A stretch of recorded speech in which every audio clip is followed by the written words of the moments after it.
Mark Gruenwald has always been remembered as one of the greatest enthusiasts and visionaries in the world of comic books, especially when it comes to Marvel Comics.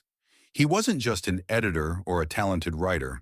He was someone who lived and breathed superhero stories from an early age, dreaming of one day taking an active part in that universe that so fascinated him. His name gained even more notoriety due to a rather unusual post-mortem wish to have his ashes mixed into the printing ink of a comic book, something that, in fact, actually happened, forever impacting pop culture. But before reaching that point, which left so many people utterly astonished, it's important to understand who this man was, how his passion for comics began, and how he became one of the creative pillars behind modern Marvel. Mark Gruenwald was born in 1953 in the city of Oshkosh, Wisconsin, a place where comic books had yet to attain the cultural significance they would gain in later years. From childhood, he was fascinated by the colorful pages and heroic characters, seeing them as a way to escape routine and dive into worlds where anything seemed possible. This initial enchantment turned him into a devoted reader, the kind who amassed piles of comics, studying every detail of the illustrations and storylines. Even as a kid, he liked discussing with friends what made a hero truly inspiring or how a villain could steal the show. He always had an inquisitive viewpoint, which impressed his peers with his ability to analyze fictional stories so deeply. Over the years, he polished his fertile imagination, creating his own scripts and even trying his hand at drawing, albeit amateurishly, some of the scenes that intrigued him. Once he reached his teens, his dream of working in comics gained momentum, and he began getting involved in independent projects, meeting people who shared the same enthusiasm. In this environment, he refined his critical eye, learning to identify a narrative's strengths and weaknesses, skills that later became some of his greatest assets as an editor. At home, he found moderate support. Though his family wasn't exactly passionate about comics, they respected the boy's wish to pursue an artistic path. Still, there were those who thought it was nothing more than a pastime, underestimating the great potential he showed from early on. The truth is, while many saw him as just another excited fan, Gruenwald was already preparing, without even knowing it, to become one of the most influential minds behind the future Marvel Universe. Upon entering college, Mark broadened his horizons by studying fields related to the arts and communication, seeking references that could tie into his passion for comic books. Liking superheroes was not enough. He wanted to understand how these stories were made, how they connected with their audience, and which techniques were employed to create cohesive worlds. This analytical mindset caught the attention of classmates and professors, who saw him as a born thinker, always ready to question formats and explore new ideas. During this period, he began writing articles about comics, even publishing some analyses that showed not only technical expertise, but also a promising, forward-looking vision. His constant reading of both American mainstream works and alternative productions helped him build a vast repertoire, which would prove extremely useful in the years ahead. Known for having a curious mind open to diverse influences, from classic science fiction to B-movie giant monsters, he dug through smaller publications, searching for that something extra that could spark new inspiration. This combination of curiosity and a refined critical sense made him increasingly unique. It wasn't long before he began attending conventions and getting closer to people who worked directly in the comic book industry. This contact was crucial so that, sometime later, he received an invitation to join Marvel. And so, step by step, the young man who adored comics became the professional whose influence would forever shape superhero stories. When he finally joined Marvel Comics, Gruenwald found an environment blending intense creativity with tight deadlines, demanding both agility and a lot of imagination. He adapted quickly to the editorial routine, collaborating on script reviews, suggesting adjustments to plot lines, and offering notes on illustrations, all the while keeping a smile on his face. In the publisher's corridors, it didn't take him long to win people over, for his enthusiastic and collaborative style contrasted with the stereotype of the tough, unapproachable editor.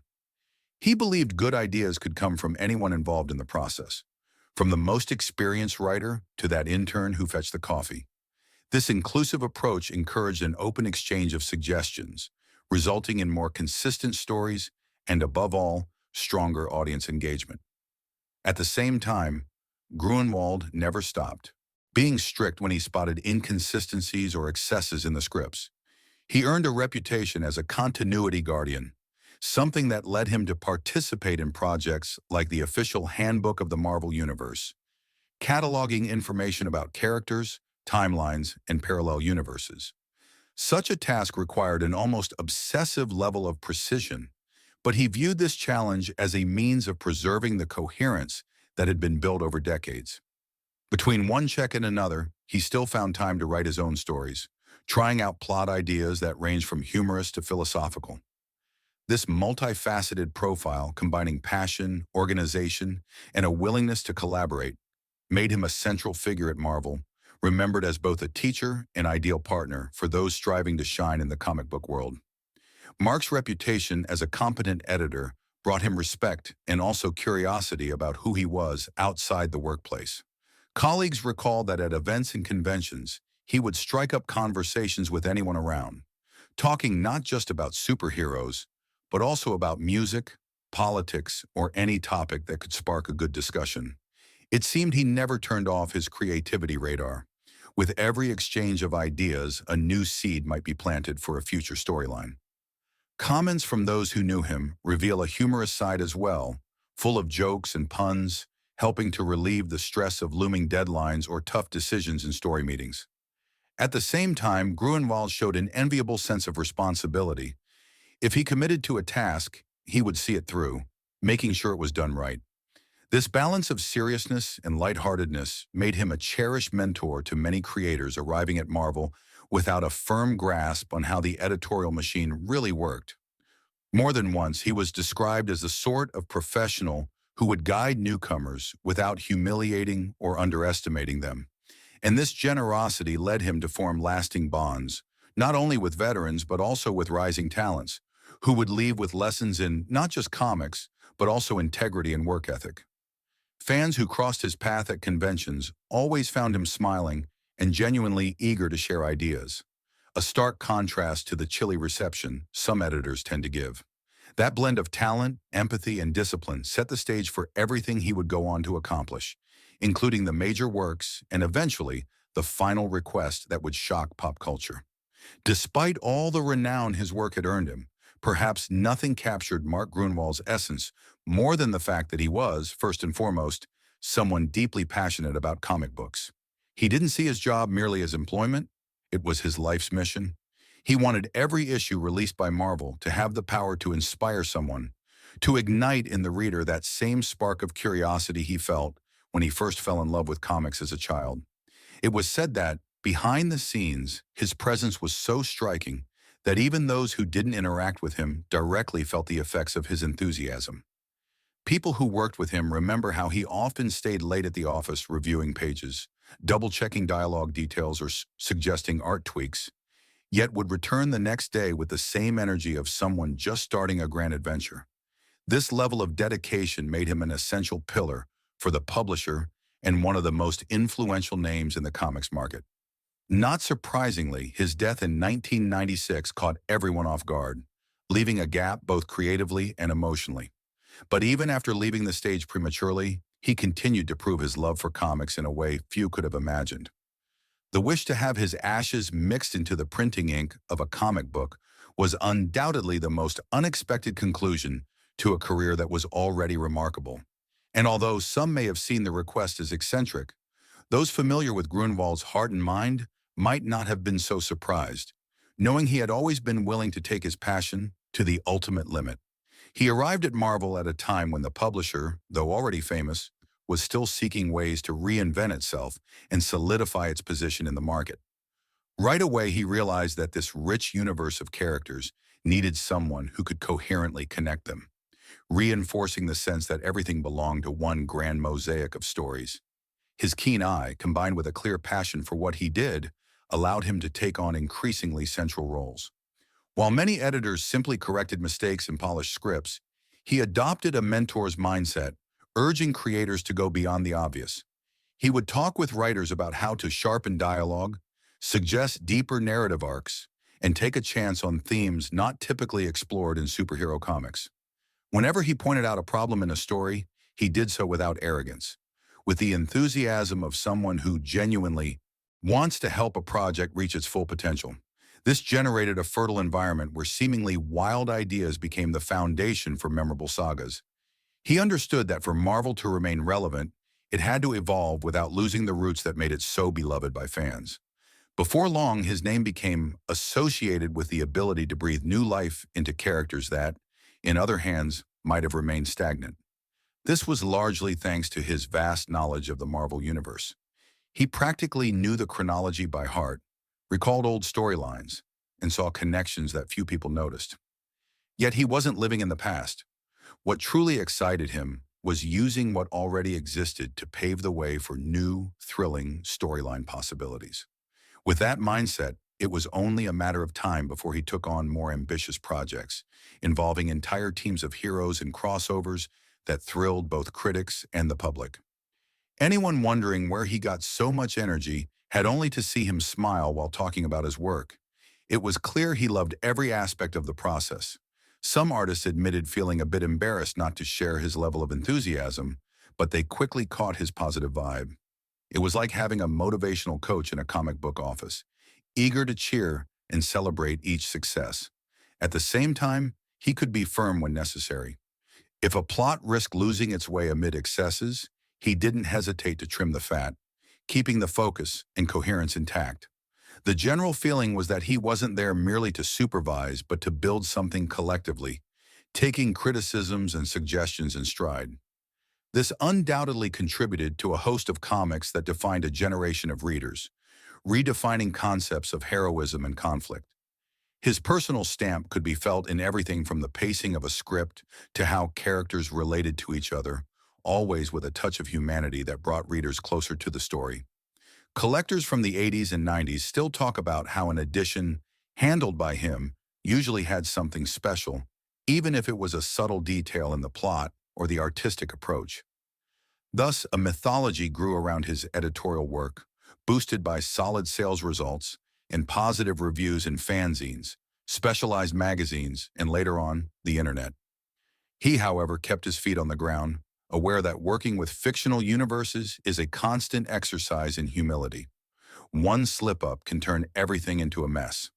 Still, he never let negative criticism get him down, preferring to see in it opportunities to improve.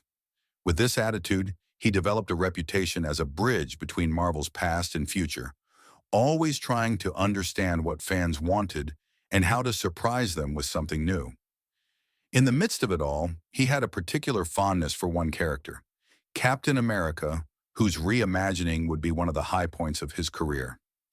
That profound connection with the character symbolized how he viewed his editorial role, someone who respects tradition but isn't afraid to update it for modern times. To many, in fact, he was like a backstage version of Captain America, leading and inspiring everyone around him, always committed to integrity and good work. Some people even joke that if there were a League of Extraordinary Editors, he would be the leader. So great was his devotion to every narrative detail. That's how he ended up being informally dubbed the man behind the modern Marvel, a moniker that speaks volumes about his importance in the evolution of comic books. Mark Gruenwald's involvement with Captain America may have been the clearest illustration of how he viewed the art of telling superhero stories. He believed the character could be more than just a patriotic icon, opening the door to discussions that reflected the mood of each era. He focused, for instance, on political and social issues to make the hero's adventures more grounded in reality, even if they were wrapped in uniforms and gleaming shields. Contrary to what some might expect, this approach didn't diminish Captain America's allure. Rather, it resonated with readers who sought more intricate dilemmas and conflicts. The same logic applied to the Avengers, a team that always played a central role at Marvel, but had faced popularity slumps at various times. Gruenwald understood that to make them relevant again, he had to consider each member's essence and authentically explore both their internal and external conflicts. Hence, the revamp wasn't merely about changing costumes or swapping out members, but rather a deep analysis of who these heroes were and why their stories mattered. He encouraged writers to think about whether each narrative arc brought something new to light or was merely rehashing worn-out formulas. That way, he avoided the trap of falling into repeated plot points, constantly striving for paths that allowed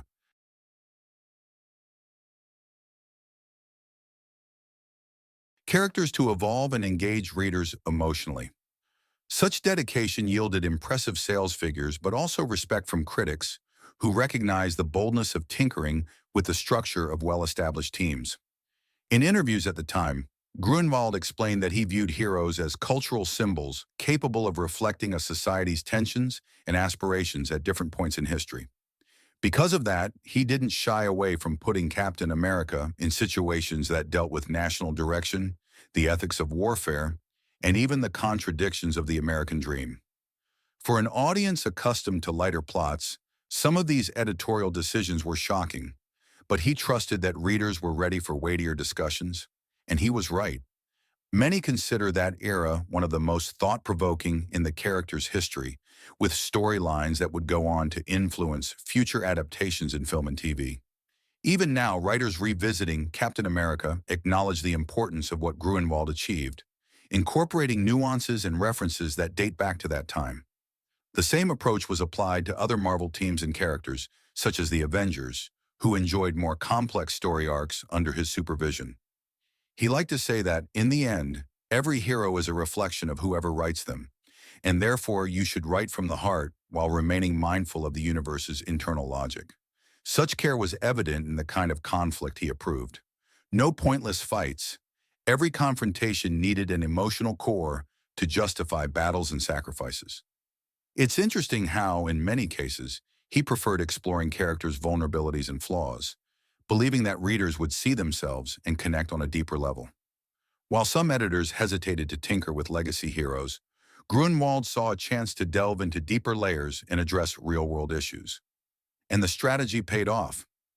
Marvel went through a creative renewal with rising interest in comic books and a sense of greater maturity in the storytelling. It was in that environment that special collections, daring crossovers, and lively debates among fans emerged regarding the path Marvel, the House of Ideas, should follow. Grunwald stood in the eye of the storm, mediating many of these discussions and balancing each writer's ambitions with the need for a cohesive universe. He still found time to write his own stories, such as the famous Squadron Supreme, which took to the extreme the question of what would happen if near-omnipotent heroes tried to fix the world. To him, that series was more than just entertainment. It was a vehicle to spark reflection on power, responsibility, and the consequences of playing God. This level of intensity in the plots generated a sense of respect around his work, solidifying the idea that, under Grunwald's guidance, Marvel could transcend the obvious. But there was more to come. His thoughts on imprinting one's soul into the stories were about to manifest themselves in a literally astonishing way. Mark Gruenwald's innovative spirit wasn't limited to the content of the comics. He also changed the way Marvel interacted with fans, encouraging the team to welcome feedback and reply to reader letters more directly and warmly. Until that time, many editors saw such interactions as a waste of time, but Grunwald recognized them as a valuable source of ideas and a barometer for what worked and what didn't. A more open space emerged for people to comment on scripts and characters, which in turn built greater loyalty to the brand. Fans began to feel that they were part of the creative process, strengthening the community surrounding the publisher's titles. Moreover, he never shied away from attending comic conventions and fairs, going beyond official duties to show up as a true enthusiast, ready to chat with anyone who shared a love of superheroes. It was nearly impossible not to be captivated by his upbeat demeanor and the ease with which he explained complex concepts in a simple, engaging way. Legend has it that at one of these conventions, he spent much of the event discussing parallel universe theories with a fan who happened to be a physicist, ultimately using a number of those insights for future stories. That perfectly sums up Grunwald's style, always willing to learn, absorb, blend references, and in doing so, spark others' curiosity too. Inevitably, questions would pop up like, "Why don't you try working in Hollywood?" And he'd reply with a smile that, for him, there was no more exciting art form than creating comics. After all, movies might have their glamour, but comics were part of his DNA ever since he was a child, and that's where he felt he could make the greatest impact. He often said comics were a democratic space in which anyone with a good idea and perseverance could stand out, provided they remained focused and respectful of the collaborative team environment. That's why many called him the dream editor, as he would consider pitches from new writers without bias, reading their proposals and offering constructive feedback. Of course, amid his heavy workload, he couldn't approve everything, but the fact that he paid attention to each one reinforced his reputation for being approachable and empathetic. Indeed, his conviction that there was always something new to explore contrasted with the stance of certain colleagues who preferred staying in their comfort zone. Interestingly, he never saw himself as a rebel or revolutionary, just someone who truly loved what he did and believed in the steady evolution of comic books. For him, it was almost a moral duty to keep the level of storytelling high, aware that readers poured their hopes and dreams into every issue they bought. He liked to remind people that even the smallest oversight could break that magic which makes a young person, or even an adult, fall in love with that universe. That kind of devotion inspired generations of creators and left a legacy that's hard to measure, since so much of what we see in Marvel titles today clearly bears the influence of his thinking. For instance, certain concepts of chronology and interlinked continuity were born from his endless notes and diagrams, keeping the entire editorial universe consistent. It's interesting to see how this extended even beyond comics into popular culture. Today, movies, TV series, and games are integrated into large franchises, something Gruenwald was already hinting at on paper. He was proud to be a guardian of the canon, yet also willing to break conventions when necessary, convinced that boldness fueled innovation. And it was with this free yet disciplined mindset that he carried on expanding his projects at Marvel, making it clear he still had plenty of dreams to pursue. Little did his colleagues and friends know that all that promise would soon be cut short, and the legend of Gruenwald would take a turn even more striking. But for the time being, simply looking at the works he produced and sharing in his excitement was enough, believing that the best superhero stories were always on the horizon. While working at Marvel, Gruenwald also found time to write his own comics, among which Squadron Supreme emerged as one of his most defining works. In this series, he delved deeper into what might happen if heroes, endowed with extraordinary powers, took drastic measures to solve the world's problems. The story mixed unbridled action with reflections on morality, freedom, and control, sparking heated debates among readers. Some said he created a kind of Marvel's Watchmen even before Watchmen itself became a market benchmark. So deep was the level of inquiry running through each chapter. This led to his name circulating not just among fans, but also among literary critics and academics interested in analyzing comics as vehicles for philosophical themes. And you can't say Mark didn't enjoy provoking audiences. In fact, he loved seeing how people reacted to storylines that challenged established conventions. In interviews, he pointed out that comics didn't need to be simplistic, and that they actually had the potential to tackle universal human issues, something that, in his view, brought these characters closer to us. Squadron Supreme became a calling card that showcased to the industry just what he could do as a writer, as well as an editor adept at keeping every thread of a narrative tied together. The success of the series motivated him to explore other bold projects, increasing his stature at Marvel and reinforcing the idea that he was more than just another employee. He was a genuine creative force. And here comes the great irony of fate. While he was expanding his stories and dreaming of new possibilities, real life prepared an unexpected blow for him and everyone in his circle. His untimely death in 1996 stunned the comic book world, leaving a gap not only of creative leadership, but also of personal closeness among coworkers and friends. However, it was precisely in this time of mourning that an unusual revelation came to light, unveiling Gruenwald's final act to immortalize himself in the universe he so cherished. Few people knew he had left specific instructions on what to do with his ashes, and the carrying out of that wish shook the public once it became known. But looking at his personality, maybe it wasn't so surprising that his departure involved something so closely tied to comic books. Because for Gruenwald, There was no clear line dividing his life from the world of heroes. They merged so completely that he wanted to remain literally imprinted in the very pages he wrote.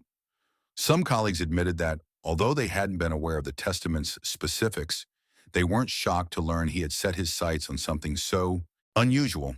News of Mark Gruenwald's will echoed through Marvel's corridors in the comic book world with a mix of astonishment and admiration. He had stipulated that, after his death, his ashes be mixed into the ink used to print a special edition of Squadron Supreme. Only a few people were aware of this wish, as it was kept secret, shared only with those very close and trusted. Those who knew him well quickly linked the idea to his adventurous spirit and the unbreakable devotion he had for comic books. According to co-workers, this stipulation wasn't a last-minute note, but rather the result of long deliberations on how he wanted to be remembered.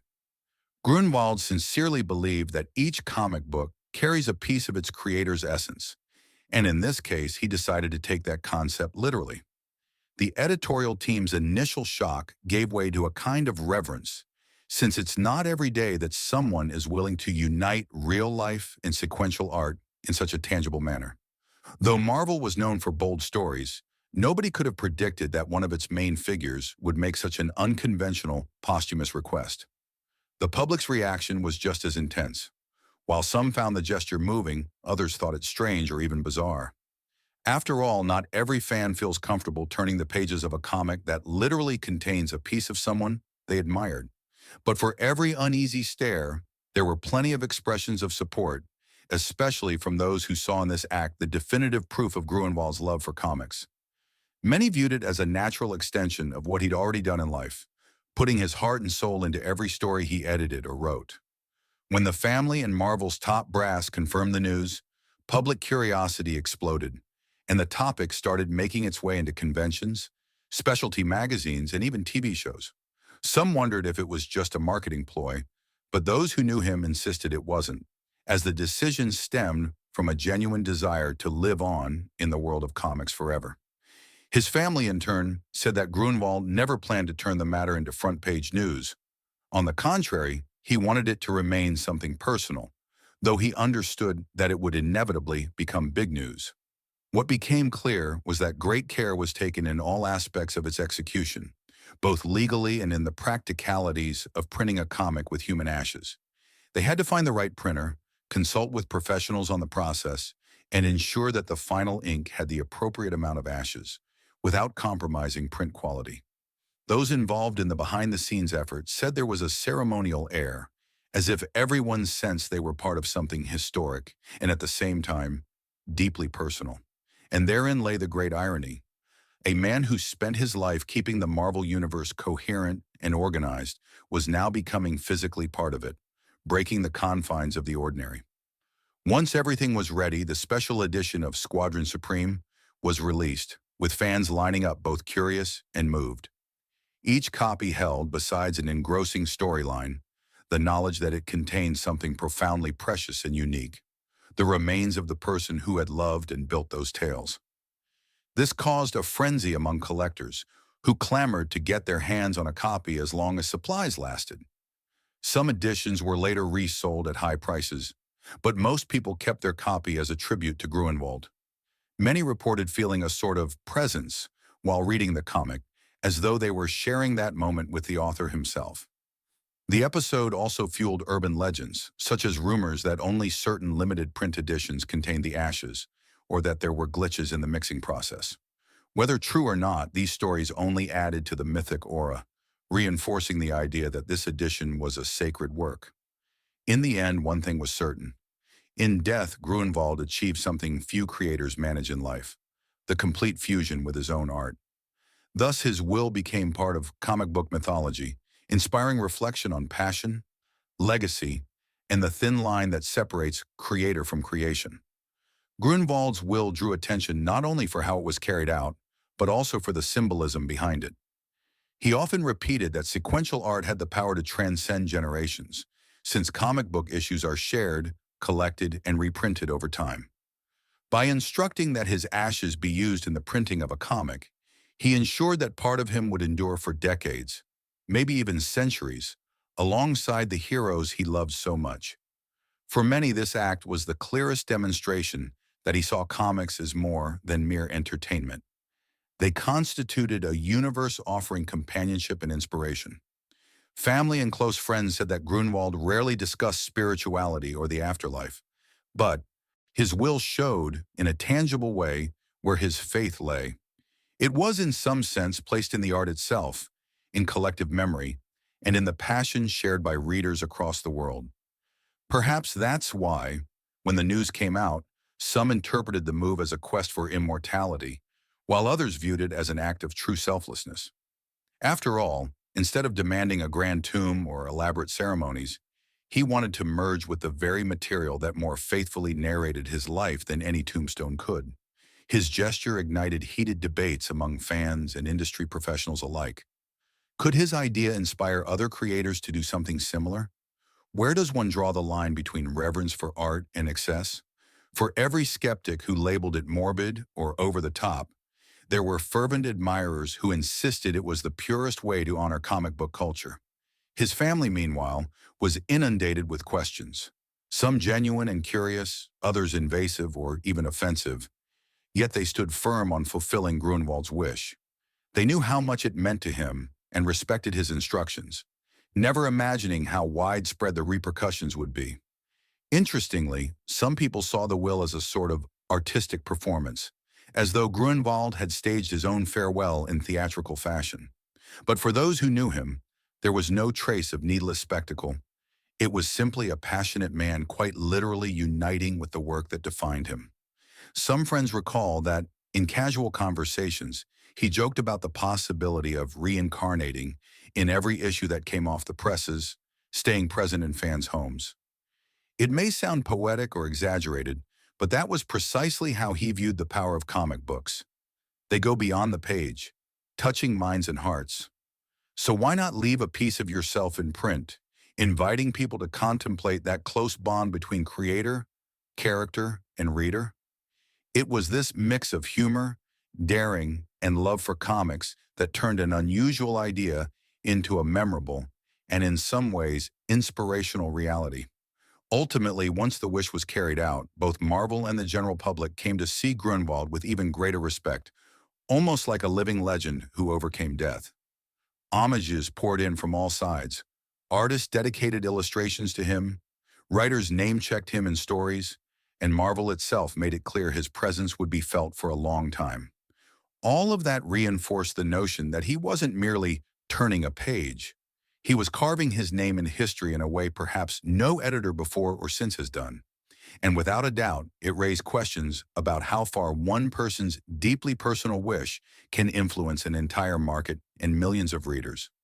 In the end, even those who criticized the act conceded that if anyone was capable of such a move, it was Mark Gruenwald. His professional track record already suggested a tendency to break barriers and broach profound themes via superheroes, so it's no wonder he took things to their ultimate conclusion.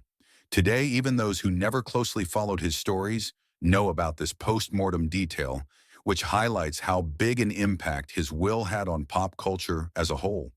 Transforming Mark Gruenwald's ashes into part of the printing ink was fraught with care and technical hurdles. Traditional printers weren't used to handling something like this, and some refused to participate, citing ethical or health concerns. Nevertheless, with persistence and open dialogue, Marvel found partners willing to work with them, recognizing the special nature of this request. The exact amount of ashes added to the ink was never officially disclosed, but it's rumored to have been only a symbolic portion, enough for the printing to remain high quality. That didn't stop speculation that some editions might contain more or less of Grunwald's remains, spurring rumors among collectors. A few people even inspected copies with a magnifying glass, hoping to see evidence of the ashes. Yet, of course, nothing definitive was ever found. Even so, the mere belief that each comic contains a tangible piece of him is enough to intrigue many readers. At the official launch, Marvel held a small private ceremony attended by executives, writers, and family members to pay tribute to him. Accounts say there was a minute of silence, followed by emotional words about Grunwald's importance, not just as a professional but as a person. It was a moment of mourning, but also one of gratitude, as everyone present felt they were witnessing something truly unprecedented in the annals of comic book history. This special Squadron Supreme edition soon became almost sacred, not only for longtime fans, but also for the curious who had never read a comic before. For many, just turning those pages took on a ceremonious quality, a form of reverence for the man who had made the Marvel Universe an extension of his own being, and the story inside, already full of philosophical themes, gained even more weight and reflection, since now it was impossible to separate fictional narrative from the real tribute printed within. At comic conventions, Grunwald's will became a sort of tall tale, retold countless times with each person adding details or theories about how it all went down. Thus, his testament not only entered Marvel's folklore, but also heightened the mystique around Squadron Supreme, elevating its standing as a revered masterpiece. Some suggested that other publishers might follow suit, but to this day, there's no record of a similar move made by anyone else. Perhaps because it was so one-of-a-kind, the gesture remains unmatched, reinforcing the notion that Grunwald accomplished something unparalleled, straight out of a comic book plot. That's not to say everything was smooth sailing. Part of the audience found the initiative unnerving, calling it uncomfortably morbid. Certain religious groups questioned whether mixing human ashes into a commercial product was a form of desecration, but such voices apparently did not halt the project. Close friends and family felt assured this was Mark's desire, and that alone was enough to legitimize the choice for Marvel in most fans. Thus, while some criticisms arose, the story gained traction as an inspiring narrative about someone who gave his entire life, and even his death, to something he truly loved. Headlines spread around the world, thrusting Grunwald's name into a level of cultural relevance he probably never expected to reach so soon after his passing. And as the special edition copies sold out, more people became intrigued by the man behind the idea, turning more of them into fans of his editorial and writing work. In a way, it was his final act of generosity, drawing fresh eyes to the comic book world and urging people to see the potential of that medium. In the end, his will blends with Grunwald's own work, blurring fiction and reality in a measure that would likely make him smile if he were around to see it. After Grunwald's will was revealed, many wondered, why would anyone choose something so unusual, so out of the ordinary? To answer that, one has only to revisit the principles he stood for in how he viewed comics. He believed comics were an essential part of culture, capable of shaping young minds, addressing adult issues, and leaving a lasting legacy. Not surprisingly, he regarded Marvel as practically a family, somewhere he could express himself, gather feedback, and collaborate to create stories that defied expectations. His personal and professional lives were so deeply intertwined that for him, there was never any doubt that continuing to exist within the pages he helped create was the purest goodbye. Some see it as an act of ego, a desire to remain alive in the public's memory. Others argue that if it were only for shock value or posthumous fame, Grunwald would have chosen something more theatrical, perhaps announcing it with pomp and fanfare. What happened, however, was a discreet request, only disclosed after his death and carried out amid genuine mourning by those who loved him, which is why it's hard to dismiss the move as mere showmanship. It feels more like an act of devotion to an art form, coming from someone who truly saw no line dividing himself in comics. Understanding that perspective helps explain why so many fans and creators reacted positively, seeing in it a perfect alignment with what Grunwald preached while alive. He often talked about how comic book stories could influence generations, encouraging both creativity and contemplation. So by mixing his ashes with the ink, he was effectively saying, keep creating, keep dreaming. I'll always be here, in each issue, right alongside you. Of course, as the news spread, sensationalist outlets zeroed in on the bizarre angle, turning it into flashy headlines. But anyone with a basic sense of who Mark Grunwald was recognized that his gesture went far beyond mere oddity. Still, the debates flared. How far should companies go to honor an employee's wishes after death? How can one balance the commercial appeal of a product made rare by literally containing part of someone? And most importantly, what's the limit of what we call tribute? Those questions hung in the air, but did not eclipse the deeper meaning of that will. In practice, it became a landmark in comic book history, remembered as one of the most sincere displays of devotion to a creative craft. Even competing publishers, while not replicating the idea, publicly honored his memory, acknowledging his editorial importance. And in so doing, Grunwald definitively consolidated the image of a man who didn't just dabble in fiction, but made fiction his permanent home. With that, the Squadron Supreme Edition, containing his ashes, became a symbol of something greater, a near mystical bond between a creator and his creation, an everlasting reminder that, when passion is genuine, even death can be turned into a legacy transcending time. Years have gone by, but the story of Mark Gruenwald's will remains as vivid as ever. At comic book conventions, it's common to hear speakers, artists, and fans use it as an example of just how much someone can love their work.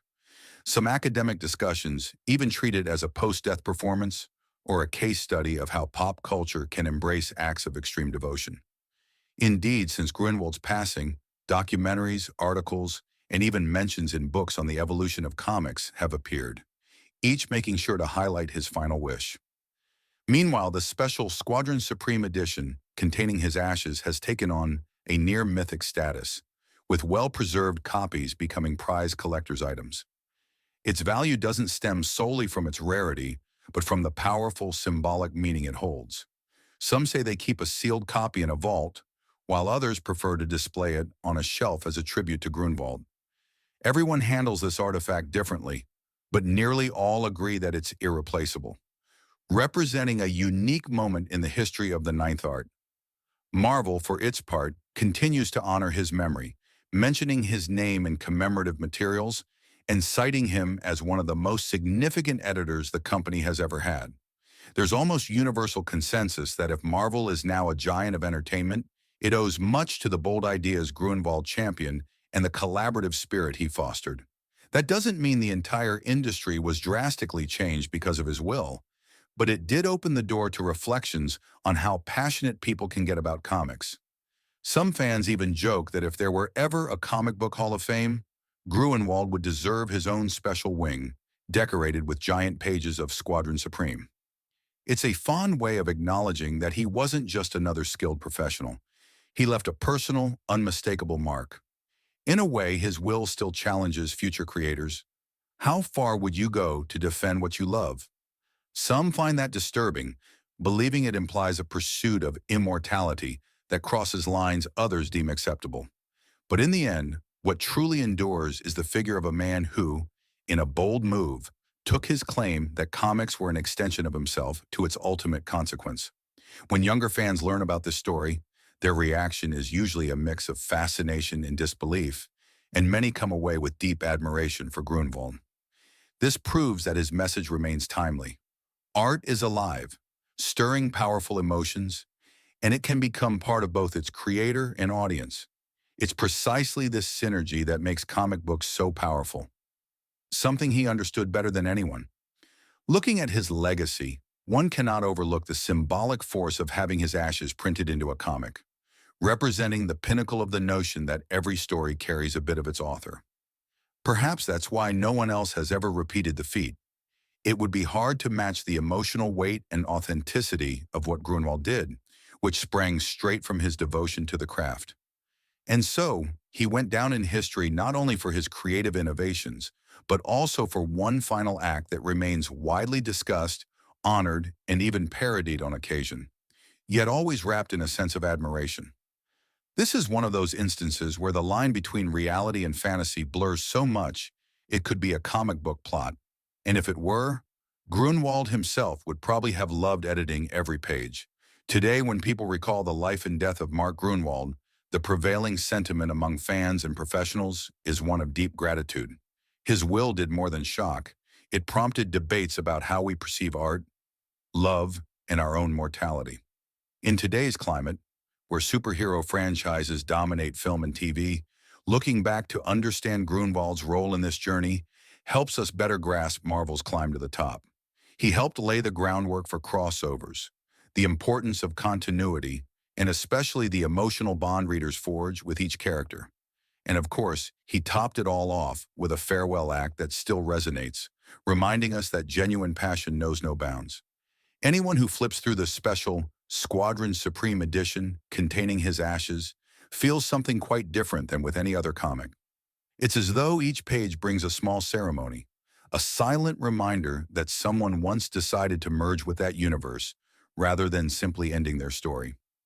This everlasting fusion, laden with symbolism, invites countless interpretations.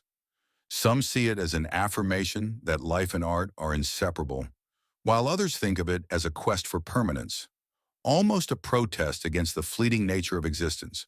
Whatever the viewpoint, Grunwald's final act has become more than a curious anecdote. It's now part of comics evolution itself.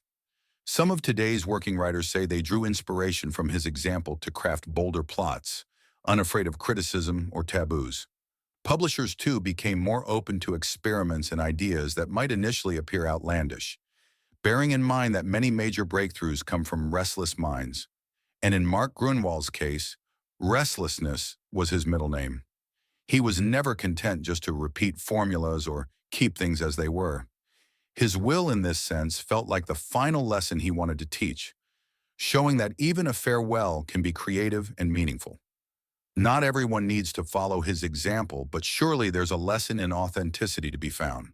It's that when you truly love something, it's worth finding ways to honor that passion, even if those ways are unconventional. And comic books, in turn, once again proved a fertile ground for thrilling stories, even those that take place outside the confines of the printed page. Hence, Grunwald's memory lives on not just in the credits of his work, but also in every discussion, every analysis video, every article that references his final bold step. He died young, but left behind a memorial in ink and paper, perhaps more enduring than many statues erected to other creators. And Marvel, for its part, keeps moving forward, always aiming for new horizons, built on the foundations people like Grunwald helped lay. It's likely that even 100 years from now, comic fans will still recount this tale as one of the most remarkable and touching moments in pop culture. After all, not every editor literally becomes part of their own publications, etched into every print run with the passion that drove them in life. Should anyone doubt his impact, they need only talk to someone who has run their hand over those Squadron Supreme pages, knowing that each drop of ink contains a fragment of its creator. In the end, Grunwald achieved something not even death could interrupt.